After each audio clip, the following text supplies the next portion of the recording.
Once upon a time, in a land far away. I'm Katrina. And I'm Geoff. This is the Fairy Tellers Podcast. Myth, legend, folklore, fable. We explore what they say about cultures then and now, Grab a hot cup of cocoa and a comfy seat while we tell you a tale. Welcome back to the podcast for, you guessed it, yet another exciting episode. And this is exciting because Katrina is back from the American Folklore Conference. I am. It was great. As always, I stayed out of trouble.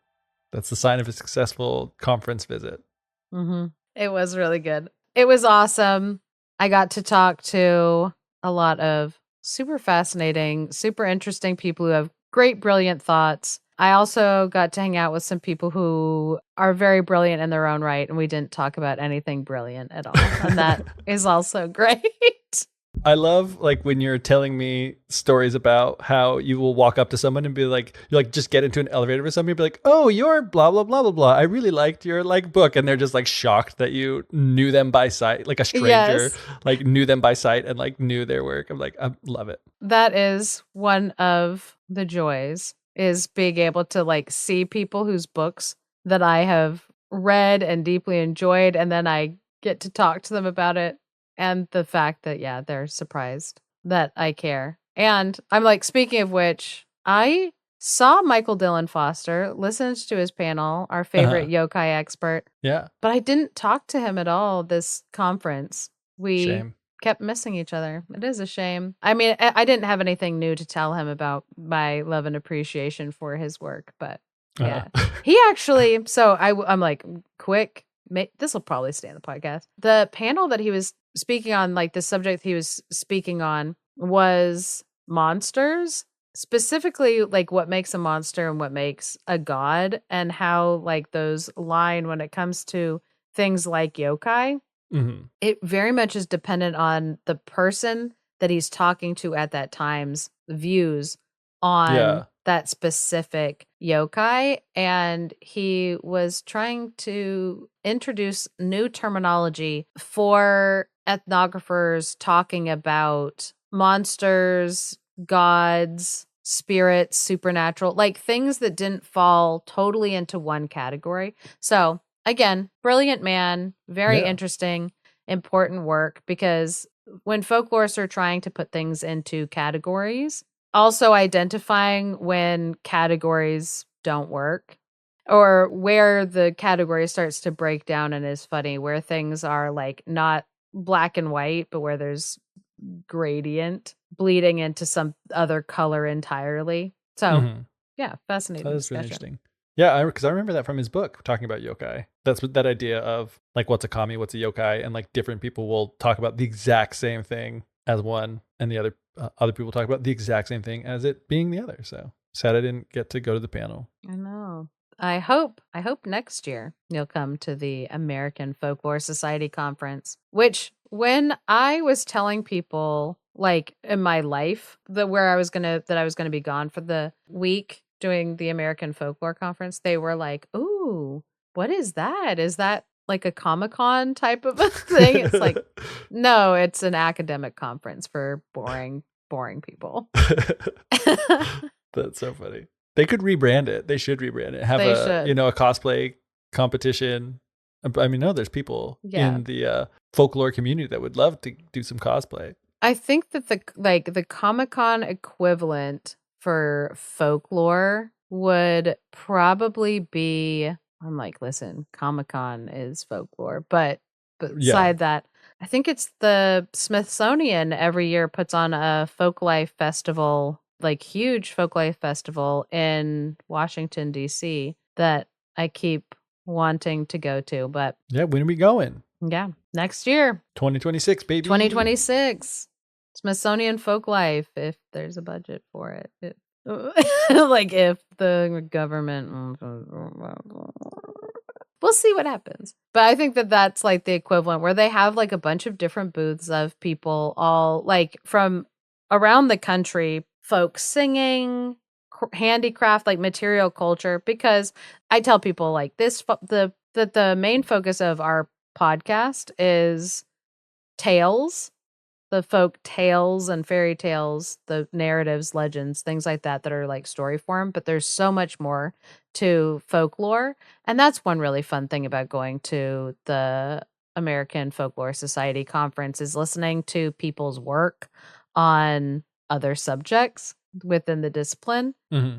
That's cool. A lot of things happen at the conference, or a lot of things get talked about at the conference that are not stuff for the podcast, but still really cool folklore and research being done. So yeah. I also talked with some people about dragon smut. So as you do. I mean, you talk to everybody about dragon smut, though. As many people as I possibly can. One day I'm gonna read dragon smut. One day. That's how your conversations start. Right? Like, have you read dragon smut? I'm thinking about getting into it, but but yeah. Also, no segue, just going hard. Topic turn. It'll cut together. We have been podcasting with each other for 6 years now. Wow. That's crazy. It's so crazy. About. I almost forgot that had happened. I did forget. Yeah. That it was like, oh yeah, our podcast anniversary is like in September. Yeah. 6 years. Normally in the past for the anniversary, we've done some kind of like Cinderella themed episode. Because it was our first real episode we did was about Cinderella. Yeah. And there are a lot of variations to go on. Yeah. I mean, obviously we could do an episode where we retell another Cinderella variant that is slightly different from the last variant. But I don't have any new information to talk about, or kind of like a new angle to take it. There have been some people who have requested like some versions of it that they had read when they were kids that had been labeled as like the North American Cinderella version or whatever. When I find some compelling evidence that was the case, and not a story that had kind of been twisted and manipulated until it looked like a Cinderella version, maybe we'll, do an episode on that. But until I have kind of something interesting to add to the conversation of Cinderella, we probably won't do another Cinderella episode. But I feel like that is not a huge loss. Yeah. We do so many like kind and unkind girls stories, which are connected, like they're a variant of the tale type and things like that. So Cinderella will still like sneak her way in 2 episodes. So, and we now don't have to think about, oh, well, we better save that for September. Yeah. It's like, 5 years. That's like, so with now on the 6th year, end of the 6th year, it has been 6 years. The math is making my brain hurt. But anyway, as for like 6 years since we started, but that doesn't mean we've done 6 years. That doesn't matter. We've done 5 episodes of the Cinderella to mark the, 4 to mark the anniversary. 1 was the original. And then there have been Cinderella episodes kind of spattered throughout. Yeah. My point is, after 6 years, we've hit our stride as a podcast. We're at the point where it's like, we're established. We don't need to like celebrate the podcast anniversary with a special episode anymore. We need to like just dedicate our episodes to just being episodes, Yeah. It feels like what you're saying is the honeymoon period of the podcast is over. Now it's just work. It's just a miserable slog. No. Slog.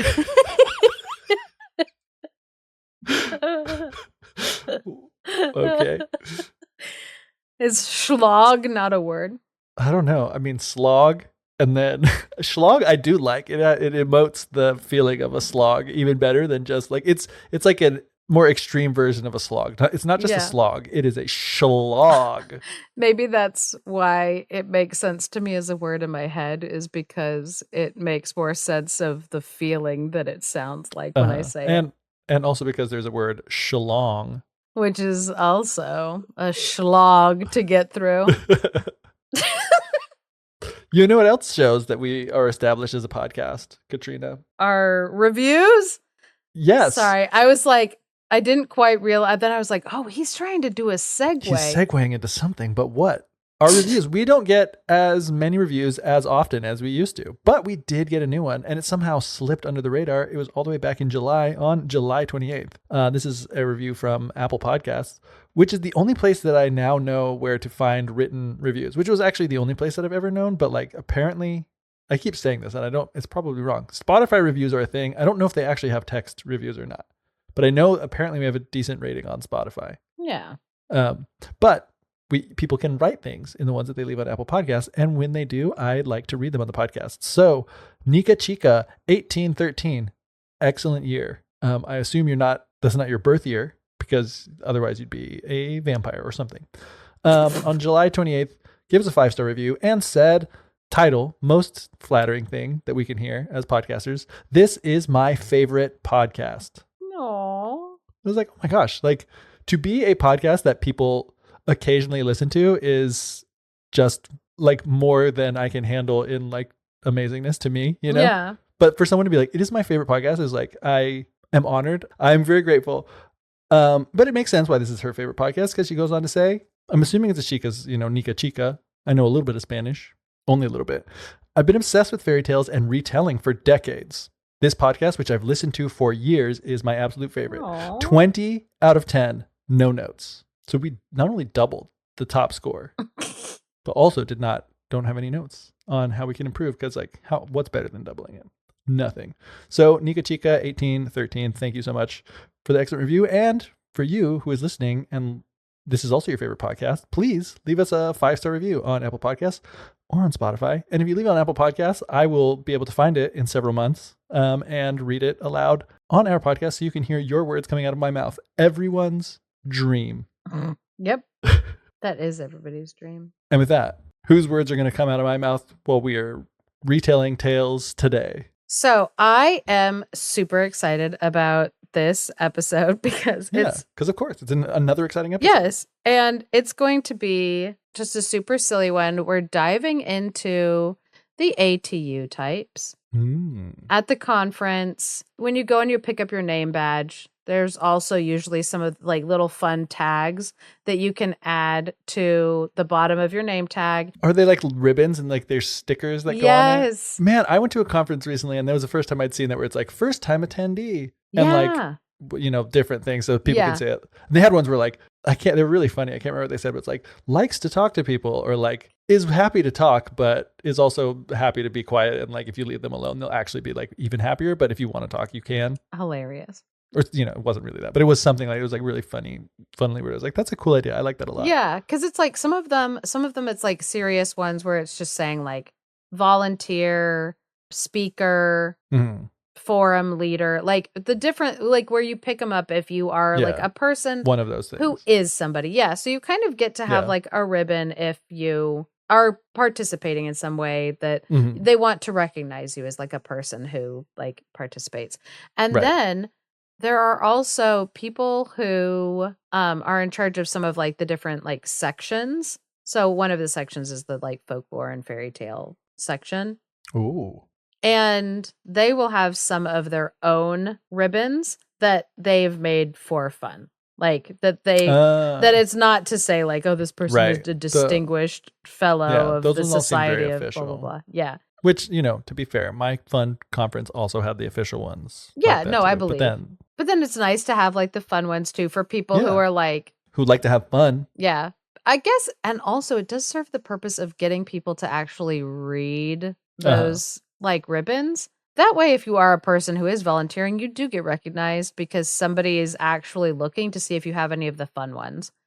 And then they're like, oh, this person's a speaker. And then they can ask like, oh, what you speaking what about? Are you speaking about or whatever. And so in a way, the fun ones encourage people to look at the tags. But this one person, I think I can say their name because it's not like they were passing out contraband.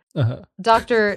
Gina Jorgensen. Ooh, friend of the podcast. They were like, oh, hey, do you want some ribbons? I've got some fun ones. And so pulled out the trench coat to the side. I think they even said like, I feel like a drug dealer. And I was like, perfect. Because it is like, they don't print them for everybody, and not everybody would get them, because it might surprise people who listen to this podcast that there are folklorists that they don't know anything about fairy tales. They're not interested like at all. You might think, oh, you study folklore, then you probably are big into Cinderella. They're not. They're absolutely not into like, it. Don't you freaking dare talk about those golden slippers to me, bucko. And so if you have on a tag that says ATU, they don't know what that is. They don't know what that means, which was interesting because they would look at the tag crazy. And they would be like, what is an ATU? And I had to be like, oh, it's the fairy tale index for tale types. And then they're like, oh, cool. So it's like, you know what? That does surprise me that would happen at a folklore conference. Yeah, it is surprising because. But it does make sense. But but I am surprised. Yeah. But yeah, to say ATU, and do you identify yourself by the tail type? So I had said when I took the ATU type, like, oh, do you want to be fun is like putting down an ATU number, and it's like a secret of like you would have to know the tail types to know which one I'm referencing.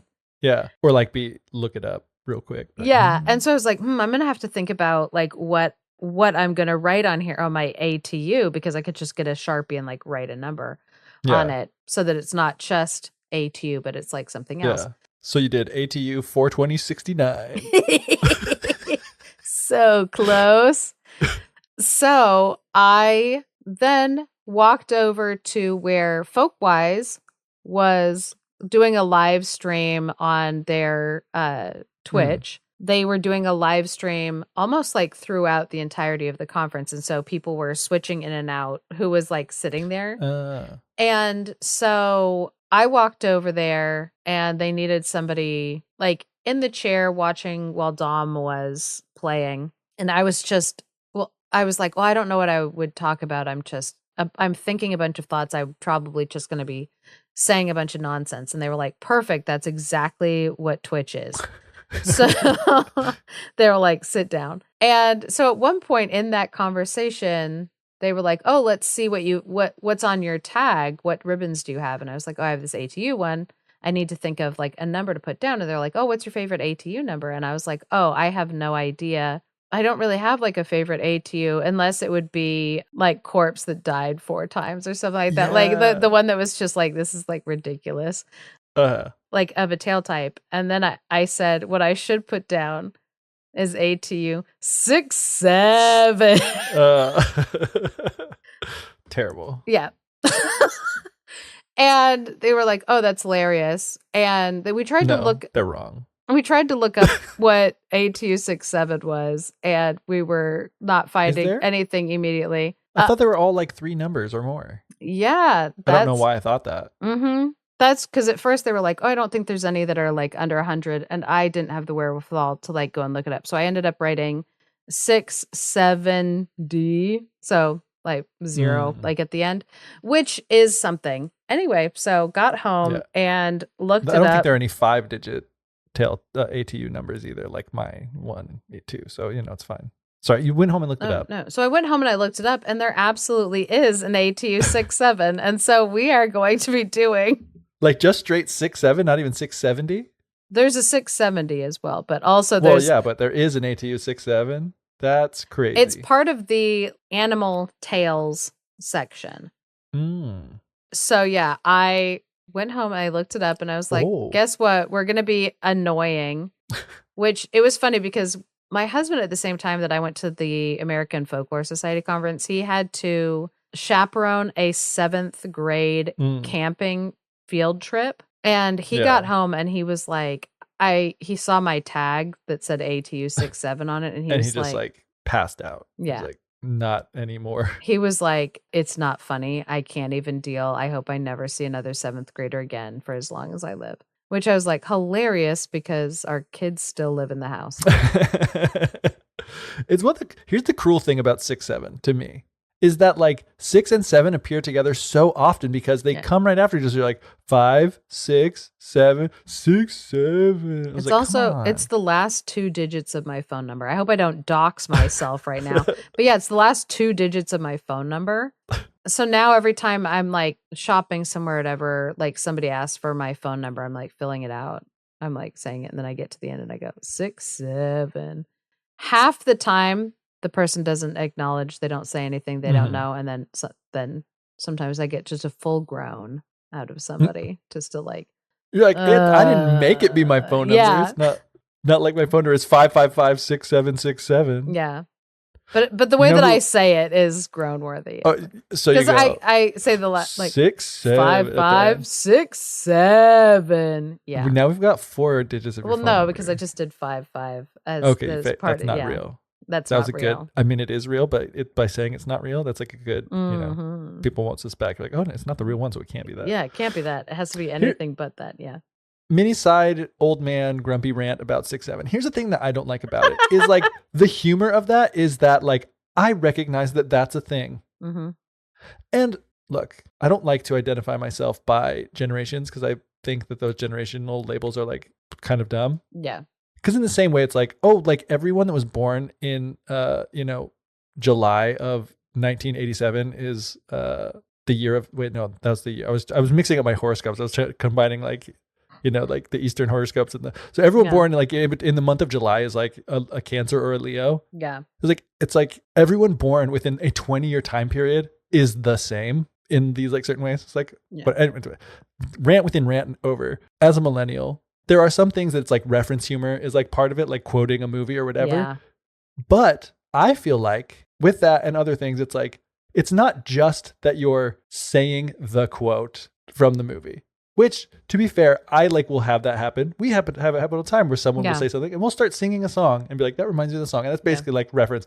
But to be fair to us, it's like, we're not thinking that's like hilarious. We're just like, it is causing my brain to go to this place. Yeah. But like the other part about it was like with some other reference humor is like, you're referencing, like it's funny because of the reference that you are making and the situation you are in. And you're like combining those things together. Yeah. 6-7 is just like this song that said 6-7, and now people doing this 6-7 thing, you also use the numbers 6 and 7, and I know that that's a thing. So let me do this dumb thing that shows that I know that this is a thing, and it's like, and that's supposed to be funny. Yeah, this is humor. This is humor nowadays. Yep. What's the world coming to? Get off my lawn, kids, with your 6s and 7s. Bring back the 69. At least there's meaning behind it. I was gonna say the generations as like loose folk groups where it is like, a shared culture from like a shared zeitgeist in a period of time. And so millennials, it's like you are in a way a folk group, and there is like, bleed over, or you can understand where another person is coming from. It's not like there's nothing to it. There is something to it. I admit that, but I feel like it gets used to blame too much, and too broadly, and it's like annoying. I absolutely agree with that. Where they'll be like, "Oh, this whole group of people all do this one thing," and it's like, okay, whatever. But yeah, it's like not acknowledging that, like, oh, why do millennials do so much? Like they're obsessed with like DIY. They're obsessed with DIY, and it's like, yeah, but you also have to understand that when they were becoming adults, the economy crashed. It was like we didn't have any money, we couldn't afford stuff, and so it became a like minimalism was like a huge move because of that, where it was like people were finding joy in having minimalistic lifestyles. Yes, there were some people that like took it way to an extreme and were like nutso about it, but that's always a situation. You know what? I can't afford stuff, so you know what we're going to do? We're going to make it cool to not have any it's stuff. Cool that I can't have anything. But also at the same time, it is like, oh, they're controlling like your own like over-consumerism, and over-consumerism is something to be like conscious of. For sure. But when you remove somebody's actions or like what they're doing from like their period of time, it looks a lot stupider. Like it starts to look dumber, and it doesn't like make total sense. And so the nonsense brain rot that is coming out of like this generation that is like doing the 6-7, to them, the humor of the absurd is the humor. Yeah. And it's very Germans, the French, they're also very obsessed with like absurdist humor, but for some different reasons and some similar reasons why like that kind of became a thing. And so Gosh, I don't want any more evidence that we're living through the beginning of the 20th century all over again. I was like, not to like be too heavy about it, or be too pro the youths, but I think that it's hilarious, and I enjoy, as a person who's definitely not at part of that group, I love usurping it and using it ironically, because millennials are obsessed with doing things ironically, and I'm a millennial, and so I'm doing it ironically, as is my custom, my generational custom. But also at the same time, I feel like it's like, looking at brain rot and then using brain rot ironically, I'm like, now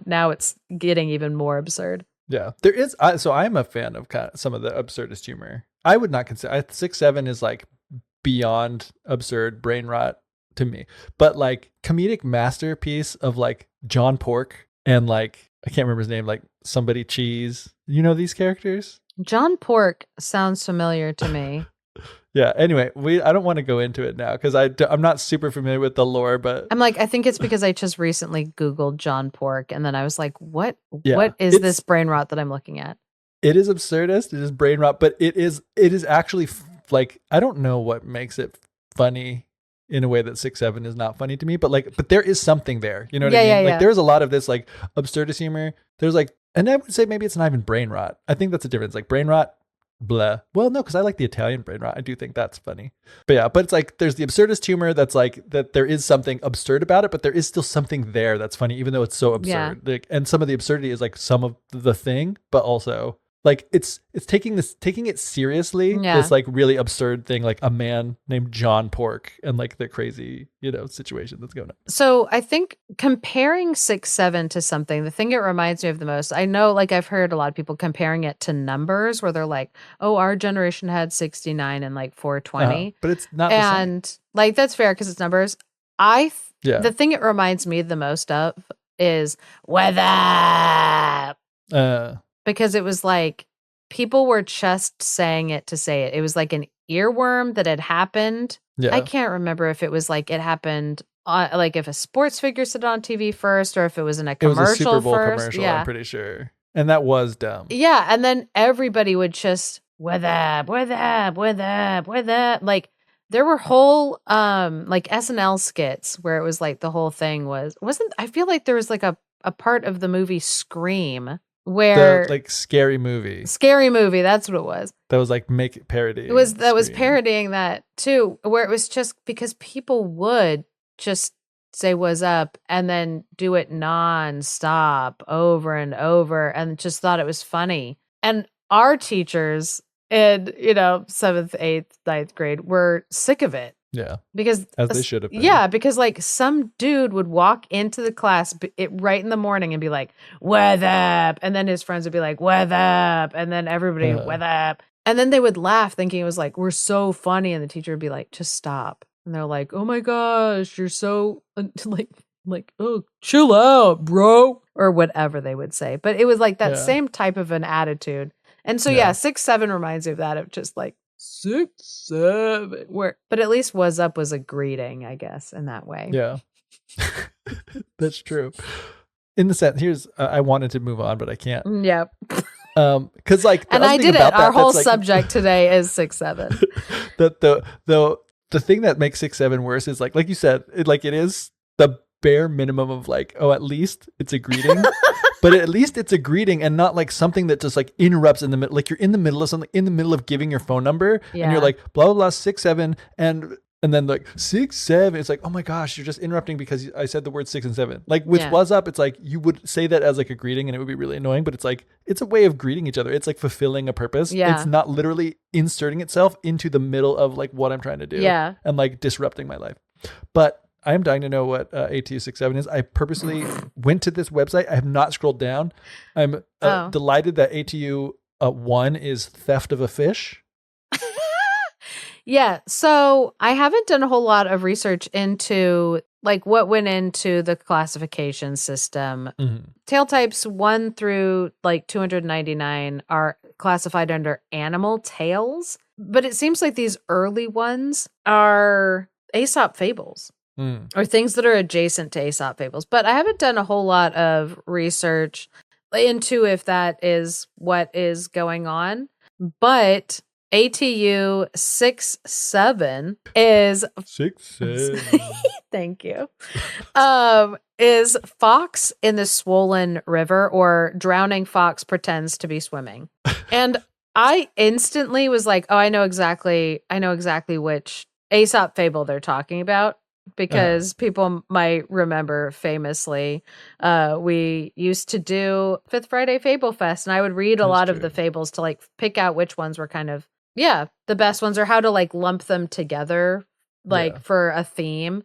And anything that features fox, there's like a million Aesop fables that feature the fox. And so I am going to quickly retell the Aesop fable of fox in the swollen river, or this one is the drowning fox pretends to be swimming, which I was going to say the elements that it has to contain, like the motifs it has to contain, is a fox in a river claims to be swimming to a distant town or place. So it's not a very high bar to get over. So there were a number of foxes that were all gathered together on the banks of a river, a swollen river. It's important that it's a swollen river so that it has the motif to be ATU 6-7. Yeah, because like 6-8 is for fox pretending to be swimming in a very shallow river.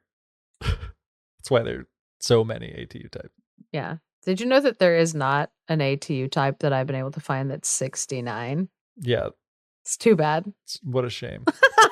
Not nice. It's like just straight up like skip 69. Yeah. It's like every 1 through 68. Yep. And there's like 68A, 68 asterisks. Well, I'm sure if somebody 70. finds like another story that is like fox takes a dump in a mouse's mouth. That's not what do you think 69 is?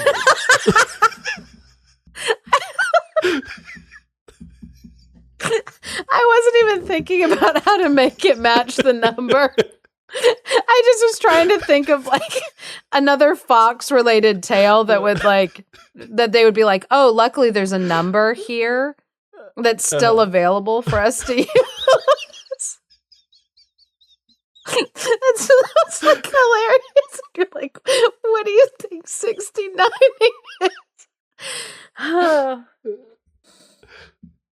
You could not make a joke like that about 6-7. You're right. You can't. And that is what is horrible and stupid about 6-7. Gen Alpha or whatever. Yeah. We're having too fun of a time.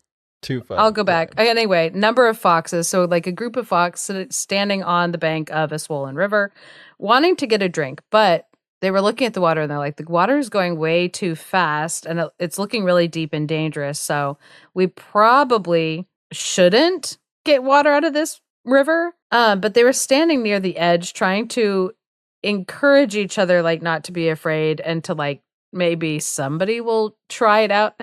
You know, when you're hoping that like, oh, somebody else goes first and then you can see how it goes for them. And then you. Mm-hmm. So finally, one of them decides like, you know what, I'm going to show everybody how brave I am.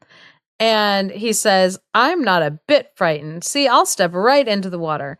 And immediately steps 1 foot into the water and gets like swept down into the river, because water moving fast, it's a lot more powerful than people realize, which if you are ever in a car and you come across a flooded road, don't drive through. Mm-hmm. Turn around, don't drown. This is a public service announcement podcast. You know it's true because it rhymes.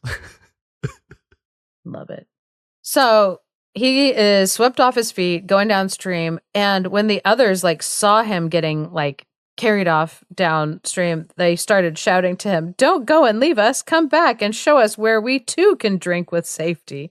Which I can't tell whether they're making fun of him or whether they're stupid. Probably. I'm like, are they making fun of him for being dumb enough to get close to the water, even though they were all kind of like waiting for someone to show like, oh, is it safe to do? Anyway, I think it's safe to say that he's the stupid one in this situation. I choose to believe that they're making fun of him. Nice. So he replies, I'm afraid I can't yet tell you where it is safe to drink. I want to go to the seaside, and this current will take me there nicely. When I come back, I'll show you with pleasure. And off he goes. Gone. And the moral of that story, our little didactic lesson at the end is, the boastful present their misfortune as their advantage. I wanted to do this. That is something that, you know what, I can appreciate about the fox doing that sort of thing. Like even making their mistakes into, purposeful choices. Yeah, that they can still kind of pretend that they're like, no, I meant to do this the whole time. Yeah. It's very like, stoic of them. The obstacle is the way. You know what I mean? Like, yeah. Even though it is like, it's one of those things that it makes you, or this is how I feel when you can tell that somebody is doing something like that, where they're saying like, oh no, I meant to do it. Yeah. And you know that they didn't. Like, it just makes them look like more of an idiot. Yeah. You're true. It's like, okay, it actually impresses me more when somebody messes up and they can just like admit like, my bad. Wow, I really biffed it. Unless they can say it in a really like witty kind of a way. Yeah. I love it when it is like a dry humor, where it is like they are acknowledging, but they're doing it by sarcastically being like, yeah, no, clearly I meant to light my house on fire. Yeah. My hands were getting cold. Yeah. See, that's funny. That's comedy. Yeah. It is at least like still acknowledging like, yeah, no, I messed up. Clearly I didn't think this all the way through and I was wrong. And so I'm going to make fun of myself. But yeah, when somebody is, like Aesop is like trying to point out that like, basically when somebody acts like that, like they're being an idiot. And you can tell that they're a boastful person when they're like, oh, I'm so boastful, I can't handle the idea that somebody might see me in a foolish position. That's called a narcissist. So it's a pretty short, quick little story, a little snippet. So there is also ATU SIX SEVEN with asterisks next to it. I don't know why it doesn't say ATU SIX SEVEN B, but that's neither here nor there for like what we're doing. But this other like subsection still incorporates fox, and it's the fox caught by butcher. Uh-oh. Which the motif that it has to contain is escape by throwing captor's clothes onto a fire. And don't worry, that doesn't ruin the ending of the story for anybody. It's like, spoilers. So this tale type of the fox caught by a butcher, an example of this tale type is found in the book Irish Folktales, edited by Henry Glassy for Pantheon Fairy Tales and Folklore Library. And I just want to say, Henry Glassy was at the American Folklore Society Conference. He is in his 80s. He has been working in the fields of anthropology and folkloristics for a really long time. One of the like pioneering professors and professionals on the subject. So it's kind of like cool thing. It's like he's like contemporary with like Jack Sipes. But you know how we feel about Jack Sipes on this podcast. Legend. So yeah, one of the eminent, scholars on fairy tale folklore, and one of the things he's the most famous for is like the work that he did in Ireland. So his Irish folktales, very good, that he collected. So it's one of those things where it's like, oh, it's exciting when you meet somebody like in the field where you're like, oh, I know your work. So this story is called The Fox and the Ranger. So in the story, it says that the fox is the cunningest beast in the world, barring the wren, which it's just like a fun aside that then it kind of is like, oh, how wrens will kind of like plan their exits, like when they're building their nest to make sure that they're able to like trick people to like get away. And it has no bearing on the story whatsoever. Yeah. This person was just a big wren fan. Yeah. They're just like, hey. Not gonna lie. I've heard that foxes are clever. First time hearing the same about wrens. So it's hard to believe that a fox would be second place to it. Yeah. And so for them to be like, oh, but quick aside, we don't want to say they're the smartest and disparage wrens and their cleverness. I'm like, okay, interesting. You know what? The one way that it does kind of like a little bit have a bearing on this story is that they do say that like a wren will build 2 holes to its nest so that if an enemy comes to disturb at one door, it can leave by the other. And that kind of is relevant to the rest of the story. Yeah. So, yeah, that's. I take it all back. I take it all back. They weren't saying this for nothing. It's just an important little motif to kind of be thinking about during the story. Anyway, so there was a wood ranger who was out, and he lived out in the woods by himself except for his dogs. And he had had a really long day, and so when he got home, he was mighty tired because he had been out with a party in the domain cock shooting. Anyway, so when he got back to his lodge, he threw a couple of logs onto his fire to get nice and comfortable. And he, wasn't that worried about what he was going to eat for supper because he felt more tired than anything else. And he wasn't tired like, oh, I'm going to fall asleep tired. He was tired like, I want to lay down in my bed and not do anything for a minute before I kind of get my energy back up to take care of the rest of the stuff I have to take care of, which that's so relatable in a story. I feel like very, very rarely in a story do you get to hear somebody like explaining the difference between like, oh, he was climbed into bed and went to sleep versus climbed into bed to bed rot for a while. Yeah. But that is what he did. He climbed into his bed to rest his body, and he just wanted to sit and stare into the fire and watch the bonfire blazing on his hearth. He was just like, all right, this is nice. So while he was laying there, just thinking about nothing at all, just being relaxed, what should come into the place but a fox? And the author then goes on to explain that the ranger was living in a house surrounded by woodland, and he did have dogs, and so he had a dog door in his door so that his dogs could come and go as they pleased. Mostly they stayed out of the house because they didn't really want to be inside for anything except on really cold days. And right now the dogs, since the hunting was over, the dogs were just out in the woods doing who knows what, sniffing around, didn't really know. And so the fox came in through the hole in the door. As for the dogs, so it says, through the hole in the door as bold as a ram, and walked over to the fire and sat down next to it. So the ranger just stayed laying in his bed watching the fox because he was like, by and by, I'm sure that my dogs are going to come back. And then the fox will leave pretty quickly without disturbing anything. So he's like, it's not worth getting up for. But then he sees the fox go over and pick his pipe up off of the hob where he had left it. And he's like, well, what's the fox going to do with my pipe? The fox goes over the fire, lights it up a little bit. It's taking some drags on the pipe, smoking this guy's like tobacco, which I don't know if people know this, but it's, when you're out in the middle of nowhere, it's hard to get tobacco. You have to go into town usually to go and get your supply. So he's a little irritated seeing the fox just helping himself to this guy's pipe, smoking his pipe. And so the ranger's just kind of thinking to himself, like, how imprudent, smoking my pipe. How dare you?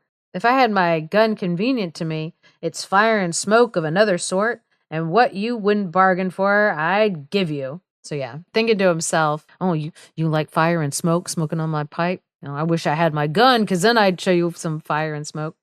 I'm like, okay, buddy. And so he's just saying to himself, if one of the dogs comes home, saltpeter wouldn't save you, and that's a strong pickle. Some of the things that they're saying in this book, I'm like, I do not follow. I don't know what a strong pickle is. I'm pretty sure saltpeter is, I can't remember if it's a devil or an angel, like Saint Peter. Oh, interesting. Isn't it also something that's You're probably right. used in gunpowder? It is potassium nitrate. Which I only know because of the movie of the musical 1776. I think like John Adams and his wife like sing back and forth, and one of them's like singing saltpeter and the other was like singing about something else. Yeah, saltpeter has many uses, primarily as a key ingredient in gunpowder and fireworks, a food preservative for curing meats, and a component in fertilizers. You would cure your with saltpeter to like make a strong pickle. Oh yeah, that would make a strong pickle. Saltpeter wouldn't save you, and that's a strong pickle. So he keeps watching the fox. Sorry. Saltpeter historically used in pickling meats, not vegetables. To preserve and provide a pinkish color. Oh my gosh. Is that what they would use to do like corned beef? Maybe. And so he would probably take the fox and use saltpeter and make a strong pickle of him. I'm getting He's going to pickle his meat. Yeah. So the ranger just was sitting there, biding his time, just kind of like waiting, listening to hear if he could hear the dogs coming. Finally, the fox turned away to kind of tap out the cinders that were like in the pipe. And so while the fox was momentarily distracted, like tapping out the cinders from the used pipe, the ranger jumps up out of bed and he darts over to the door to get between the door and the fox. So if he was a wren, he would have been clever and had another means of escape, but he just had the one. All right. So he jumps out of bed and gets between the fox and the door. And he says, "Now, your bread's baked, my buck, and maybe my lord won't have a fine run out of you and the dogs at your brush every yard, you marauding thief, and the devil pity you for your impudence. For sure, if you hadn't the impudence of a highwayman's horse, it's not into my very house, under my nose, you've dared to come." So, man, he had like a whole talking to like give this fox. And with that, he began whistling for his dogs. And the fox just stood there eyeing him like the whole time while he was talking, because he's like thinking, okay, how am I going to get out of here? And so when he heard the guy whistling for his dog, he was like, all right, you think you're a great ranger now, but you think you're very cute, but upon my tail, and that's a big oath, I'd be long sorry to let such a mallet-headed bog trotter as yourself take a dirty advantage of me. And I'm engaged. I'll make you leave the door soon and sudden. So he went and he grabbed one of the ranger's shoes and chucked it into the fire, thinking that the ranger would rush over to get his shoe out of the fire and leave the door behind. And at first, the ranger was like, "Oh no, my shoe." And then he was like, "You know what? No. What's one shoe? Who cares? I'm not moving." And he whistled again for the dogs. So then the fox went and he grabbed the other shoe and threw it in. And the ranger this time was like, whatever, I'm not going to move for that, because he was like, well, you already burned one shoe. What's the other one? Now at least the pair are like going to match. Yeah. And he whistled again for the dogs. And this time the fox could hear that the dogs, were on their way. So the fox, hearing them getting closer, said, "By my soul, I think it wouldn't be good for my health to stay here much longer. And I mustn't be trifling with that blackguard ranger anymore. So I must make him sensible and let him know that it is time to let me go." So with that, the fox reached into the fire and grabbed a lighted piece of a log that was ablaze with fire and ran over to the ranger's bed and threw it onto the straw. And so, of course, the ranger that time, realizing that now the whole house is in danger of going up in flames, dashed toward the bed so that he could put out the fire that was like started on his bed. And with that opening now available to him, the fox went out the doggy door and ran off into the woods, safe. But before he went, the ranger gave me his oath that the fox turned round and gave him the most contemptible look he ever got in his life and showed every tooth in his head with laughing. And at last he put out his tongue at him as much as to say, "You've missed me like your mammy's blessing," and off with him like a flash of lightning. That is a fox story that I don't think I've ever heard before. And so that was actually like quite a pleasure. Cause it was like the first one, I'm like, oh yeah, it's an Aesop fable. I've like heard that before. No problem. Like I'm familiar with it. This one I had not read before. And so it was absolutely a delight to see Fox, being a trickster, always a trickster himself. So yeah, I loved the like, I'm going to grab your shoe and I'm going to throw it in the fire and just be like, whatever, who cares? And then him being like, "I'm going to light your bed on fire." I'm going to burn this place down. I'm like, oh, love it. So yeah, I know that nobody was sitting at home. I know there were probably no, Gen Alpha sitting at home being like, "I wonder what ATU type 6-7 is."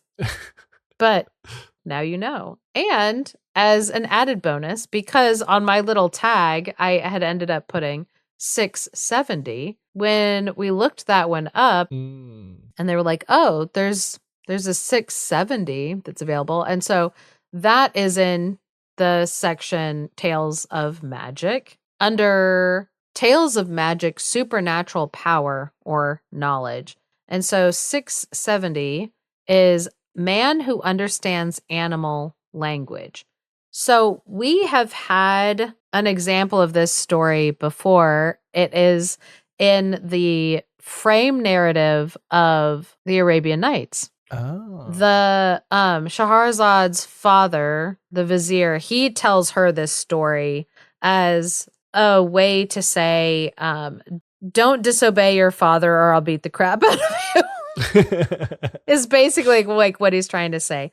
It is so like that tale type of, because he inside the frame narrative, the vizier tells Shahrazad a story. And so it's like before her 1001 Nights nested tales start, you have this like nested tale like within that. And I believe like that it's called something like The Farmer and His Donkey. But one of the versions that I found from like a different country, I believe it's France. Is that right? The book that I sent you. Mm-hmm. So this version that is in France, which I did think was very interesting that it would be in France because the 1001 Nights, the first language that they were translated into is French by Antoine Galland.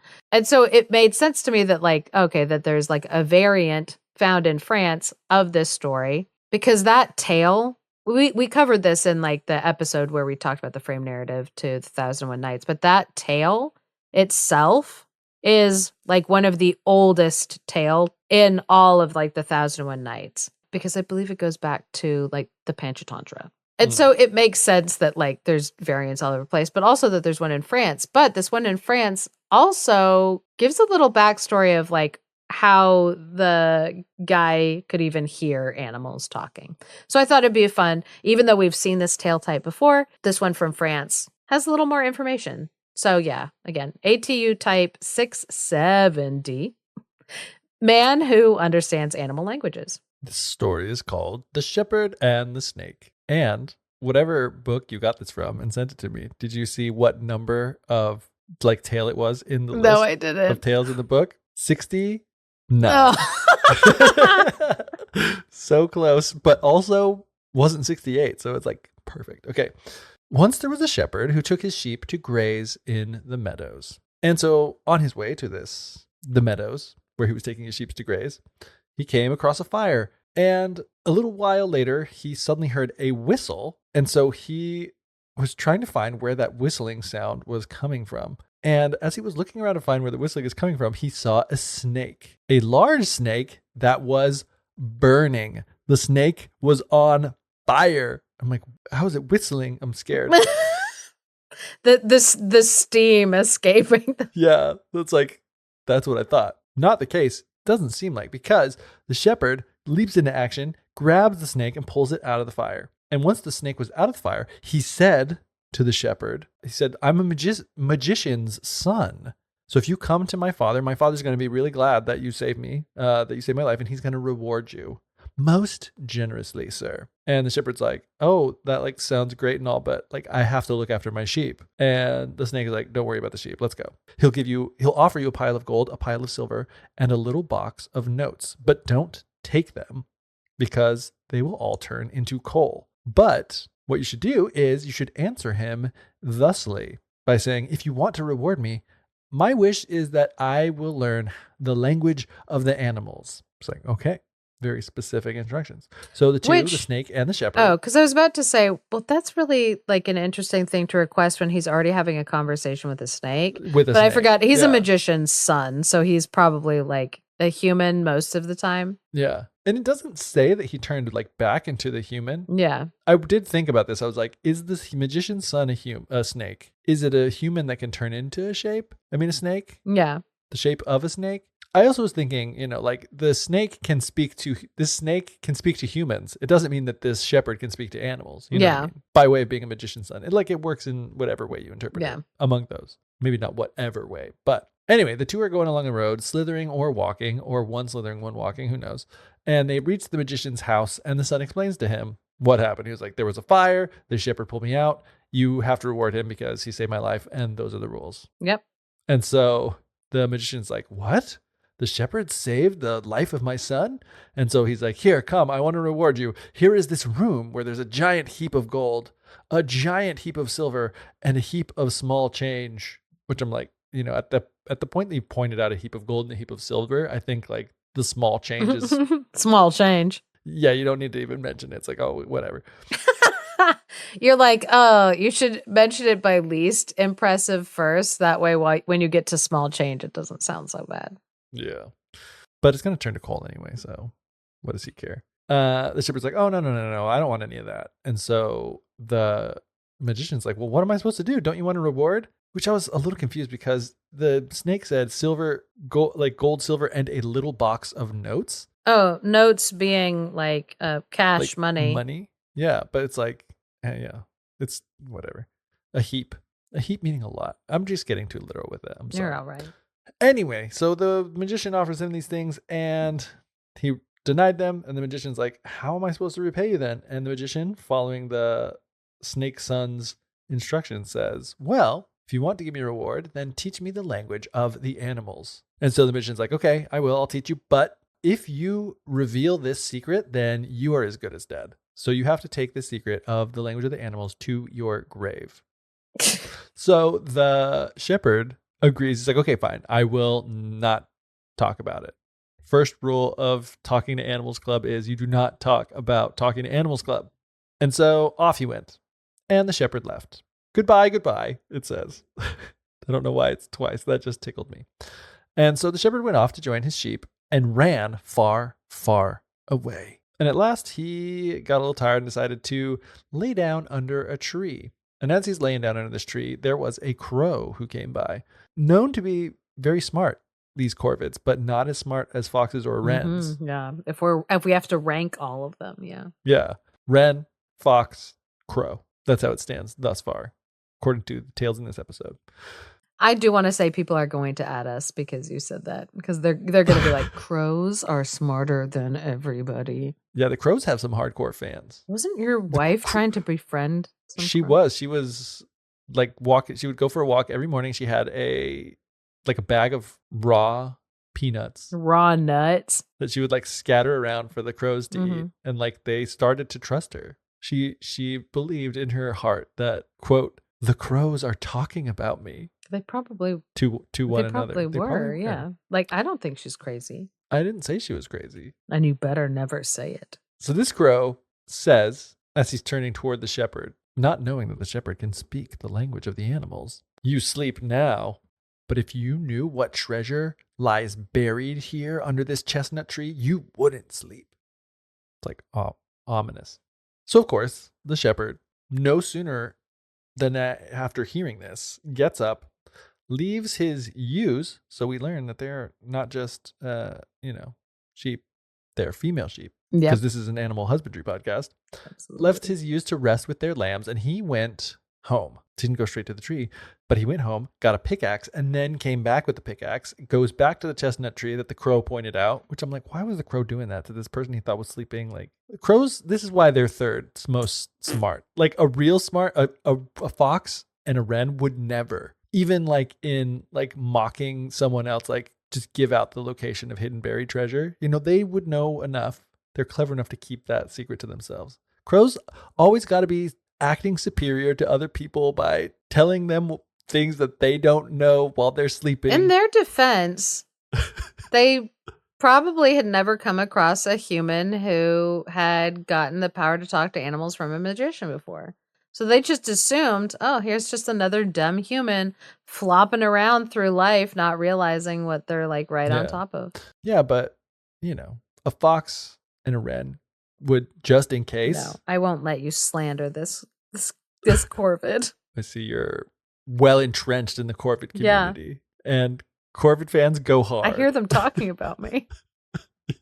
They're always talking and being overheard by people they're talking about. Yeah, you're like, even my wife has heard them saying stuff. Yeah.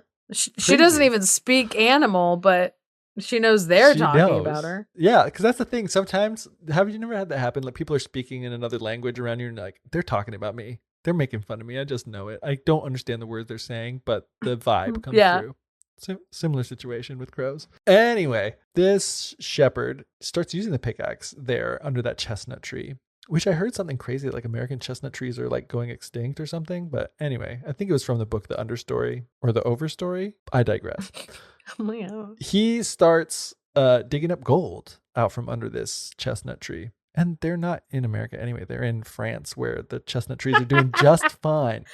But seeing this human coming in fourth at the intelligent creatures list, out of caution, only took home a little bit of gold at a time so that it wouldn't raise suspicion of the French equivalent of the IRS. And so this is how he became rich. He would go back, take a little bit of gold each time and, going about his shepherding life and looking after his ewes every day. But eventually he'd collect enough money that he's like, you know what? I can give up this whole shepherding ruse that I've been continuing on with. So he sold his animals and he set himself up as the Frenchman, which I was like, this is actually before I looked up and saw that it said Folktales of France at the top of the page. I was like, that's what I want to do. I want to very sneakily get rich by digging up gold little by little, maybe steal some crown jewels from the Louvre, and then like retire and like just set myself up with the like super cryptic nickname of simply the Frenchman. The Frenchman. It's like, who's that guy? He's the Frenchman. I don't know. It's pretty cool. This guy's cool. But you know who's not cool? Just kidding. His nosy wife. His wife was like, what is going on? Where'd you get all this money? Which I do want to say, as a woman, be paying attention to stuff like that. That's like super suspicious. I get really irritated anytime I'm watching some true crime and somebody is like, oh yeah, he had this room that was like his room and no one else in the house was allowed to go into his room. That was his shed. And one time he like started hitting our son because he went into that shed, but no one was allowed in that shed. And it turned out it was full of dead bodies and incendiary devices. And I'm like, what is wrong with you? Immediately, if like my husband was like coming in with like bags of cash, he's like, oh, I'm rich, I can retire now. I'd be like, excuse me? He was only coming with a little bit of gold at a time. Well, yes, but still, she caught on. Yeah, because she's like, you're a shepherd. Like, you just take care of sheep like all day. You can't just suddenly come home and be like, well, I'm retiring. It's suspicious. That's exactly what happened in the story. Yeah. She's like, where'd you get all this money? He's like, oh, I earn it by keeping all my ewes. And she's like, you could not earn all that money by being a shepherd. Come on. It's like, you have a secret. You have to. And the guy's like, yeah, he's like, well, I got all that money by working my sheep. And then because I had enough money, because I worked so hard, then I sold my sheep. And so now I have so much money. And she's like, that is not true. What do you think I am? So now female humans bumping above male humans in the brains department list.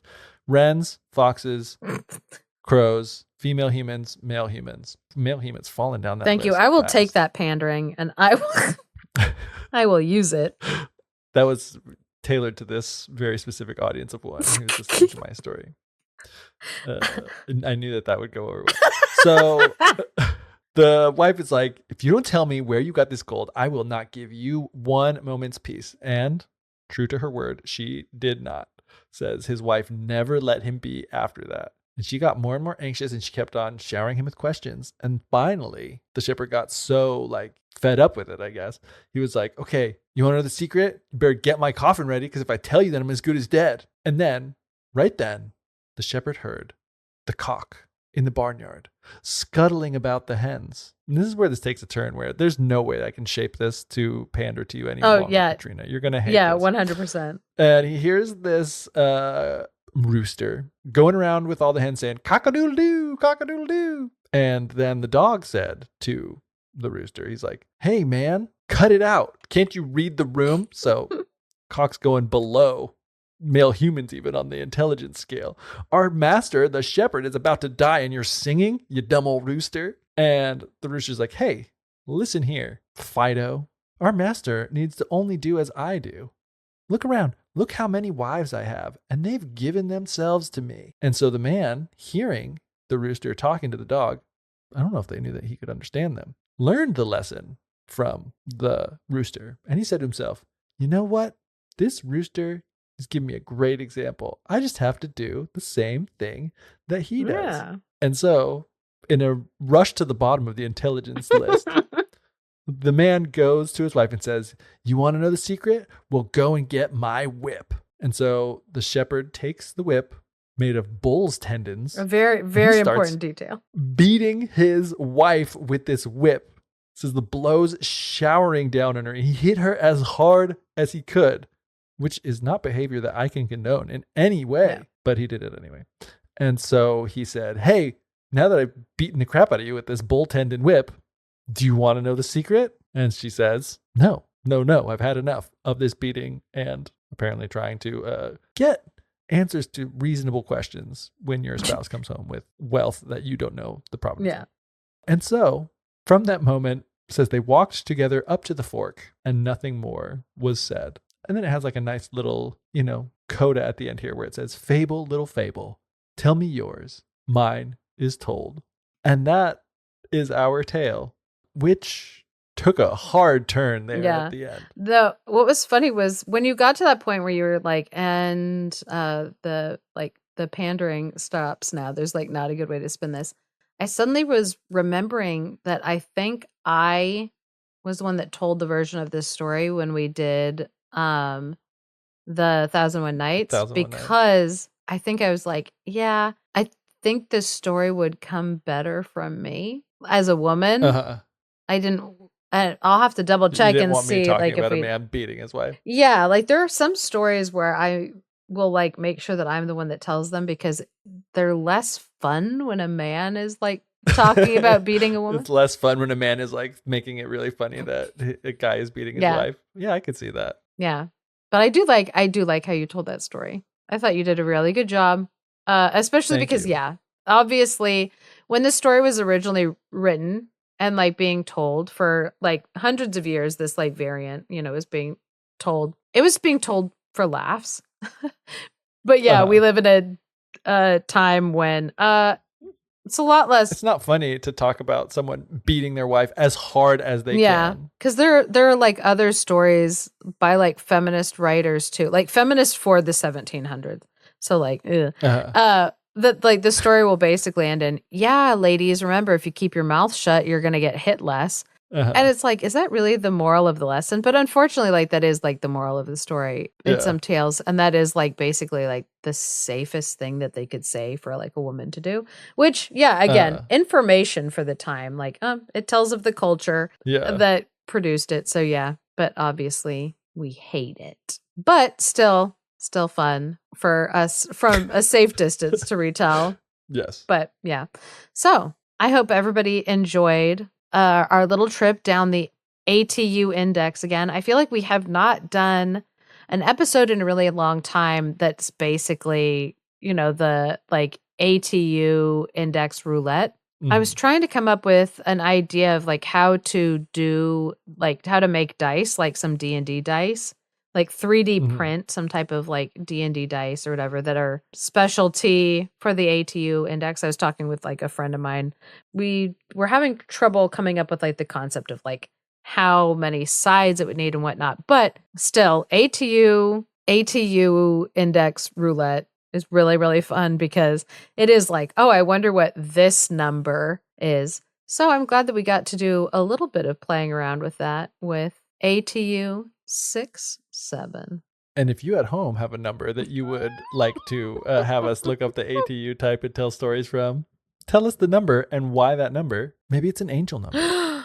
And oh, Geoff, now you gave me an idea of like, something to think on. There is no ATU 666 in case anybody was wondering, but predictable. Yeah, but doing an episode. But maybe 1111. Or 1, 2, 3. Maybe. We'll see. Let us know. We would love to do an ATU index roulette episode. Get in the comments. And if you absolutely hated this episode because you dislike internet brain rot, please don't leave us a review or share us with your friends. Perfect. I think that's how it should end.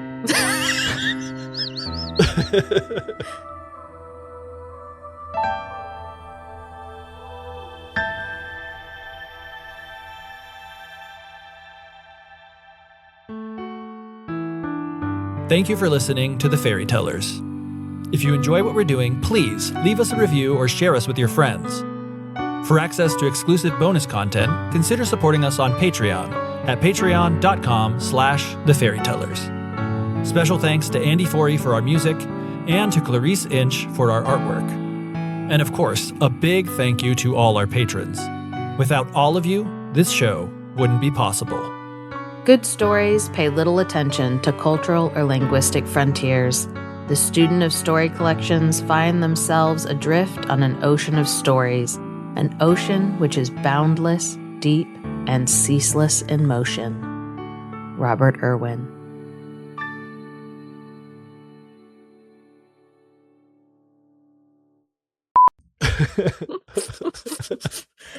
So, speaking of a folklorist who did get laid,